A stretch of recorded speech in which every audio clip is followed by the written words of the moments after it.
101 Dalmatians 2 Patch's London Adventure is a direct-to-video adventure film, a sequel to the animated Disney film 101 Dalmatians. It was released January 21st, 2003, 41 years after the original. Again, I don't know why they have these large gaps between the releases. I mean, I know why, because money, but hey, at least this one isn't a stinker. Hey guys, welcome to Disney. I just need to check your IDs. But welcome to my 13th direct to VHS and DVD Disney sequel movie reviews, sequels. Now this movie was produced, of course, by the Walt Disney Television Animation Company, animated in Japan, which I'm pretty sure this might be the last Japan one before they shut it down, because this was the last film to be released under the Disney Video Premieres label, which was then renamed to like the Disney Toon Studios. You might have heard of it in 2003, but there's actually quite a bit of shit I could find about this movie. I'm pretty sure it was a success. The film wasn't just made here in Los Angeles, it was actually an international effort where we had animators in Canada and in Japan, and they all worked really, really hard to make the best movie possible. None of the main cast came back. Wonder why.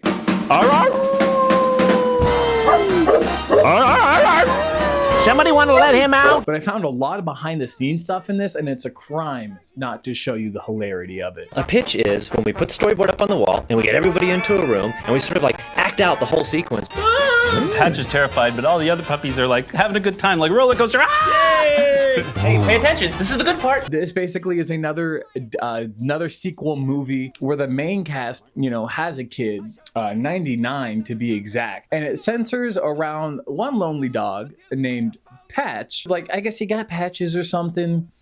I don't know. I mean, keep it quick. I'll explain more at the end. That's basically a little rundown of the film. So let us begin. All right, open shot. Disney Castle. There's some oddly synced barking to the music. There's a dot, then there's a dancing dot. And 101 Dalmatians 2 Patches a London Adventure. So basically we get like the opening credits in the beginning, which I don't think any of the previous 12 did this. So I know a lot of classic Disney movies did this in general, but like, I guess it's nice change to see something different. And boy, when that first shot came up, I was a little happy because they kind of kept the same art style from the original movie. Those little like fucking little brush strokes, it's still kind of CG'd, but like for the most part, they tried to keep it true, which is probably the best art style I've seen in any of these previous 12 so far. Hi guys, I'm Dave and I'm an animator. Yeah, that's great, Dave. Hi, fellas. I'm Bill. I'll show you how the backgrounds are created. Ooh, nice strokes. But we got Pongo. We got the boy Pongo. He's narrating the story. He's talking to Roger. He's saying Roger is like his pet or something. When Roger started singing the first song, I smiled because the Dot song is good, which maybe we have a good film music this time. I don't know. There's really not many songs, but for like the few that there are, this one is good. I don't know, but like him and his wife are singing about like Dalmatian plantations. Dalmatian plantation, we're home. Which I don't know if that sounds good, but we get the iconic dog looking at the TV, Mr. Patch, or I guess Little Patch. He's an outsider dog, so he's different. No one shared. The chunky dog ate the last bit of kibble. They're watching a TV show. Help, Thunderbolt, save me! Help, Thunderbolt, save me! Time. Help, Thunderbolt, save me! Help, Thunderbolt, save me! Patch wants to be a hero, but he does like a pathetic bark. All the other dogs laugh at him.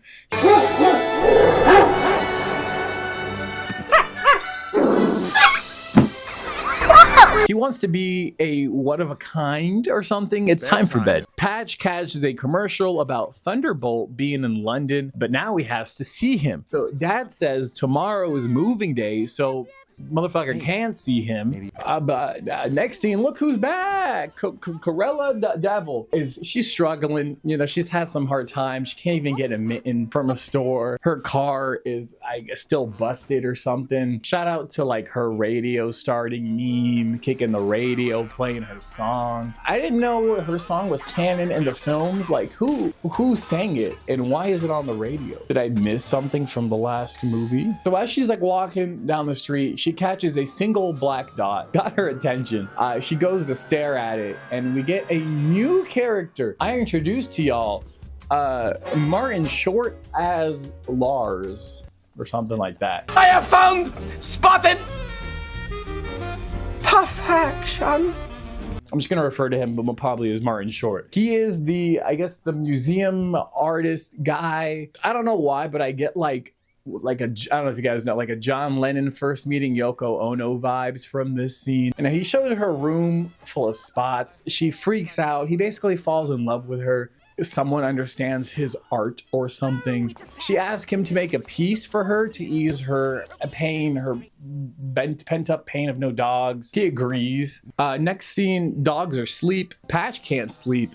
You know, he got dogs drooling on him. Can't blame him. He wanders and goes to sleep in the food bag for reasons. I guess it smells good or something. He overslept the next morning because they're moving. And so now the fucking, he missed a truck because he overslept. So now he's alone in the house. The dog food truck just happened to drive by as he walked outside. So he decided just to fucking catch a ride on that instead of going to see his family. So plot development, I guess. So when they kind of make it to their moving area, I guess fucking Pongo, I guess, loses count of the dogs coming down. His wife kind of just goes 101? Finally, no more counting. What do you mean by that? Do you not have to count them anymore because, like, you're at a farm? I feel like you would have to now because now they're going to be running outside a lot.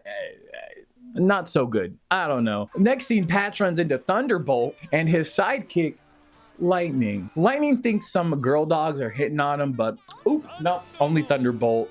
Sorry, little buddy, but these ladies aren't interested in the sidekick. Oh, they do a barking contest. Patch happens to just end up on the stage. Now he has to do his best bark. They laugh. He makes the front cover with thunder. I wonder who's gonna see that. There's some girl dogs that beg him to smile. Well, all right, I guess just one more time. Couldn't hurt.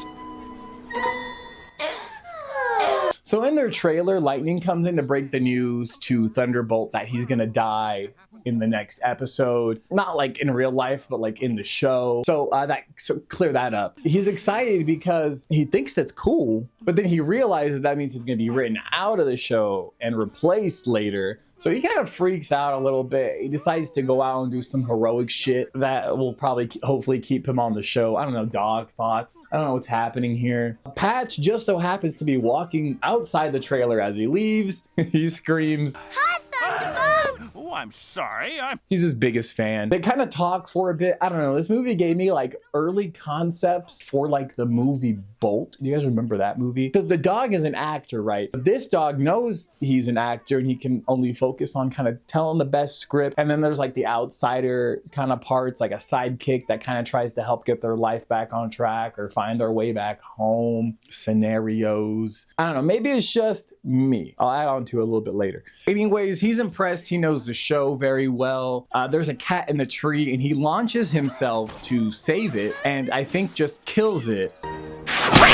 Need to thank me. The look on your face is thanks enough. What's the matter with you English people?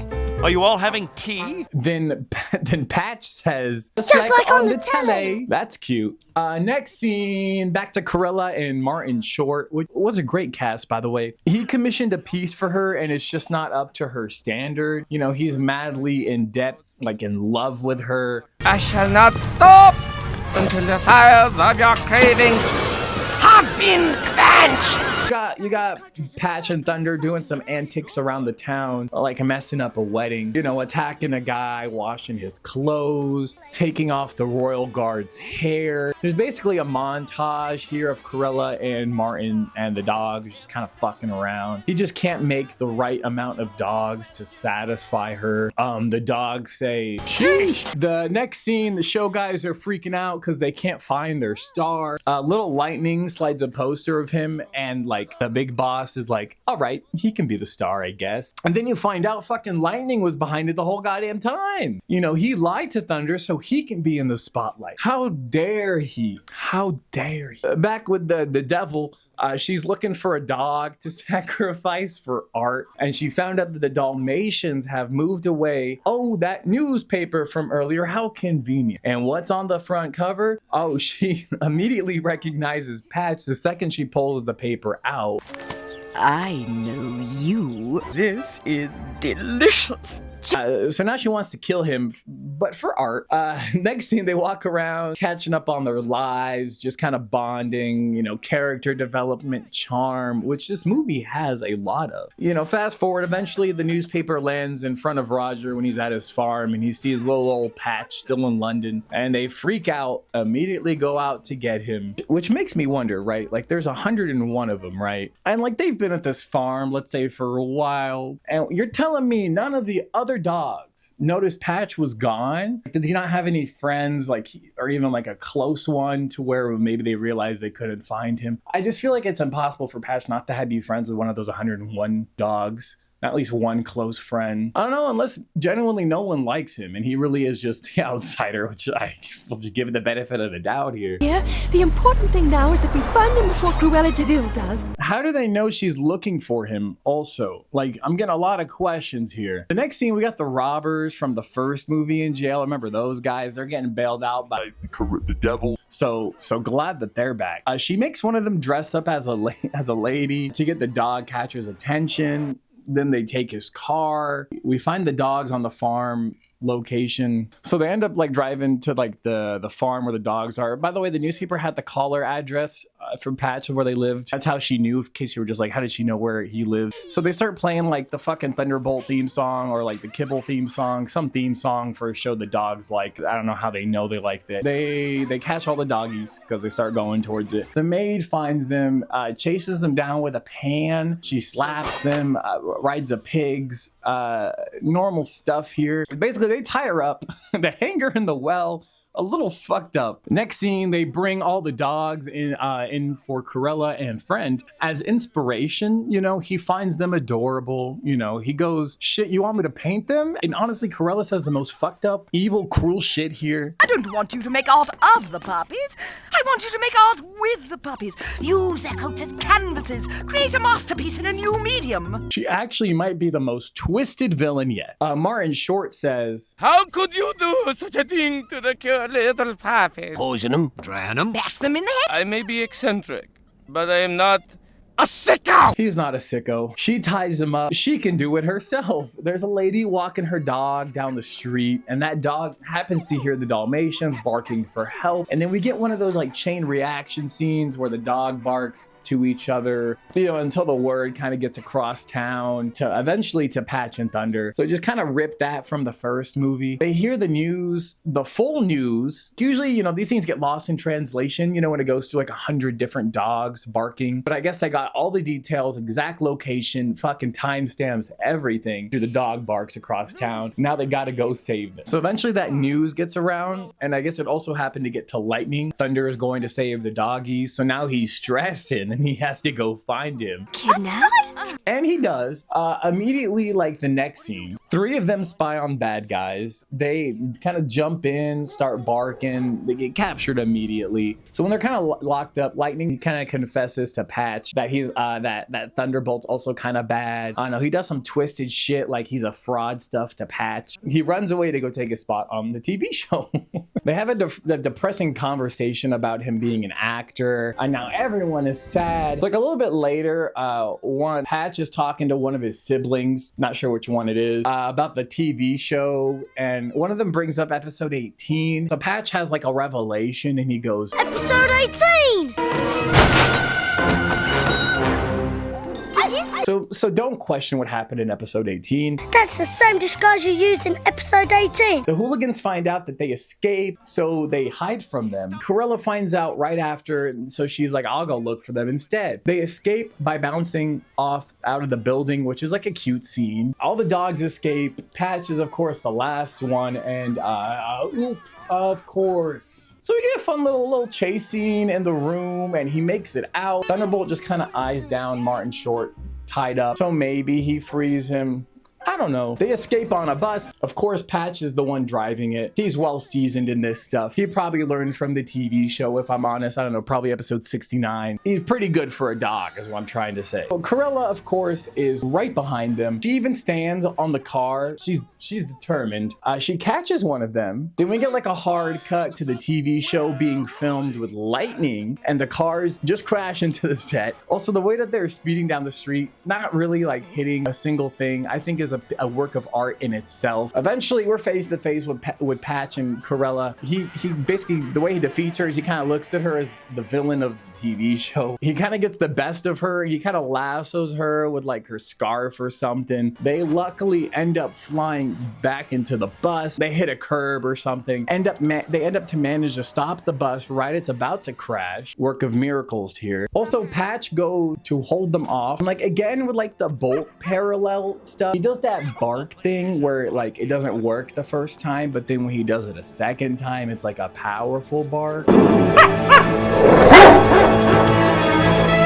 Because Thunder showed up, which again, I do think this movie was an inspiration for both. We get Martin Short driving away, which I guess that means that he did escape through Thunder. He does some acting like he's like dying while the dogs are escaping, you know, and then some fine good acting at that. Lightning cries at this performance, and then Thunder runs away. The bus rolls back to chase Corella and friends into the water. So boo-hoo. They do the Bolt bark again. The dog police pull Lightning out of the water. They arrest him. Not sure how they knew he was bad. I guess the other dogs told those dogs. They arrest a very unhinged Corella. Parents show up. Now everyone is together. What a story. The other dogs just kind of riz up Patch, saying that he's just like Thunder. So the ego is through the roof here. They get their picture taken, and boy, oh boy, oh shit, that's 101 Dalmatians II, Patch's London Adventure.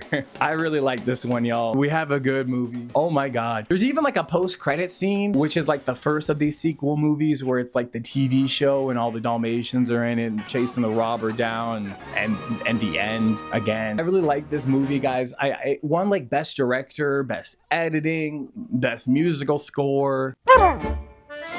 Looping is something that we have to do sometimes when maybe a line didn't come out quite right, so we get the performer to come back in and re-record their line. Duffy, that was fantastic. Great, what a talent! I specifically remember watching this one a lot when I was younger. It's very vivid, but I remember the art scene towards the beginning with all the dots. When it was released on DVD in like, I think 2008 or something, they included this like virtual game where you can kind of like unlock, I'm pretty sure like bloopers for the film or something, which I'll throw some up here. Sucks out of you! Cut! It sucked all the blood. Oh, I buckle the puck out of you! Cut! Once more. Off. Now, pile on your cameras. Cut! What's wrong, Thunderbolt? Am I flipping my lid? How am I supposed to win an award if I'm flipping my lid? Also, I got sidetracked and I was very curious if they ended up naming all 101 dogs in this movie, or just in general if they all had names. And let me tell you about this research, y'all. Holy fuck. Yeah, they did. Look at these names. There's so many. They kind of like named them throughout like different eras and different like ways that they've kind of done, you know, spin-off media. So like we got fucking Sasa, Blackie, oof. I like that they kind of gave up towards the end of naming them and they kind of went with like Dimitri 1 through 3, which I kind of want to film about those dogs. I feel like they'd have a crazy ass story. But other than that, I think that's it, y'all. Thank you for joining me. Join me next time where I cover the next Disney direct to VHS, DVD, VHS movie, sequel movie trilogy, Jungle Book 2.